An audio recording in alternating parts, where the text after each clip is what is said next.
Yuk, balik lagi dengan gue Muhammad Hari Haisi di sini. Nah, kali ini gue mau berbagi buku lagi yang mayoritas dibaca oleh anak-anak sastra di UI gitu.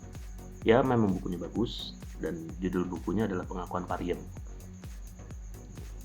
Buku yang gue pegang ini sebenarnya buku bini gue, karena yang punya gue fotokopian. Balik lagi, gue ini jangan ditiru ya. Jadi kalau misalnya lo punya duit, mendingan lo beli buku baru.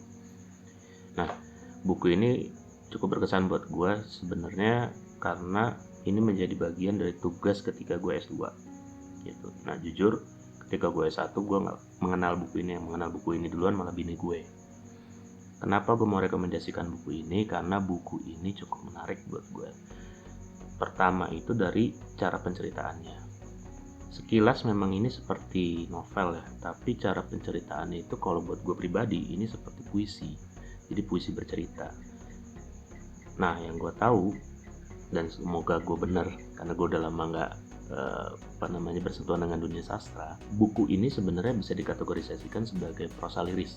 Kenapa dikatakan demikian? Karena secara bentuknya dia itu seperti puisi, tapi di dalamnya ada unsur-unsur prosanya dan juga sebenarnya ini prosa tapi bentuk penceritaannya seperti puisi gitu. Jadi kalau gue salah tolong dikoreksi ya, karena gue juga manusia biasa, gue udah lama gak bersentuhan dengan dunia sastra.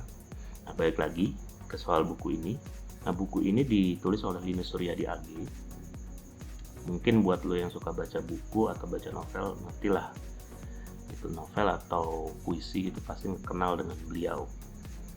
Jadi buku ini menceritakan tentang Pariem, seorang emban yang akhirnya dalam tanda kutip, seingat gue itu mempunyai affair dengan majikannya.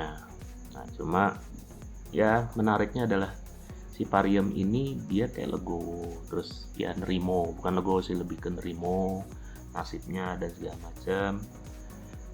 Dan penceritaannya itu ngalir walaupun banyak sekali istilah-istilah Jawa di dalamnya. Gue pas baca buku ini karena background gue sastra Jawa ya gak terlalu susah gitu, karena gue ngerti kata-kata di dalamnya dan menarik sih buat gue. Dan jujur buku ini menginspirasi gue ikut lomba. Jadi dulu ada lomba menulis cerpen tentang wayang. Nah, gaya penceritaan dari buku ini gue tiru. Jadi waktu itu gue nulis tentang Bisma tapi dengan gaya penceritaan seperti di sini yang bentuknya seperti puisi. Nah, kalau penasaran bentuk tulisan itu kayak gimana, karena dari tadi kan gue bilang ini kayak puisi ya. Nah, ini gue kasih lihat. Nah, lu bisa lihat sendiri, ini nggak seperti susunan dalam novel ya. Jadi kayak bentuknya kayak puisi gitu. Dan yang gue suka adalah pilihan diksinya juga menarik. Gitu. Dan Linus di sini yang menurut perspektif gue ya, itu berhasil menyentuh perasaan gue ketika gue baca buku ini. Kalau gue pribadi sih memang merekomendasikan buku ini gitu buat lu yang suka baca buku atau baca novel atau baca cerita gitu. Kalau lo bosan dengan bentuk-bentuk penceritaan yang gitu-gitu aja. Nah, yang gue suka juga dari buku ini adalah di bagian belakangnya itu ada kayak semacam daftar istilah. Nah, biasanya kan kalau ada daftar istilah itu buku-buku akademik ya. Nah, ini buku fiksi, bisa dikatakan fiksi atau buku cerita, tapi ada daftar istilah. Di sini ada daftar istilah kosakata Jawanya. Jadi buat lu yang non Jawa atau bukan keturunan orang Jawa, setidaknya bisa ngecek daftar istilah di belakang. Dan ini bisa membantu lu sih buat paham dari berbagai macam bisa dikatakan syair-syair, tembang-tembang yang dicantumkan dalam bahasa Jawa di buku ini. Gue nggak tahu sih ini masih dijual atau enggak, tapi harusnya sih masih dijual di toko online, khususnya di toko-toko yang menjual buku-buku second atau buku-buku lama. Kalau lo ada duit, lo beli. Worth it kok, worth it dan lumayan lah buat menghibur. Gue baca buku ini nggak berasa ya, gue menikmatinya sampai kadang tahu-tahu udah setengah halaman gitu.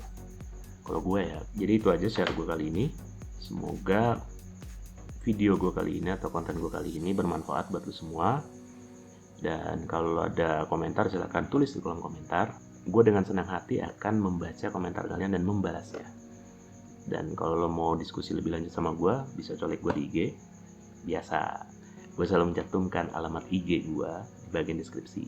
Dan jangan lupa ikutin terus konten-konten gue, karena konten-konten gue tuh isinya tentang sastra Jawa, buku, literasi digital sedikit. Gue bukan ahlinya sih, tapi gue senang bahasnya. Dan mungkin opini-opini gue terhadap kejadian terbaru di negeri ini. Jadi itu aja, sampai jumpa di konten gue selanjutnya. Ciao.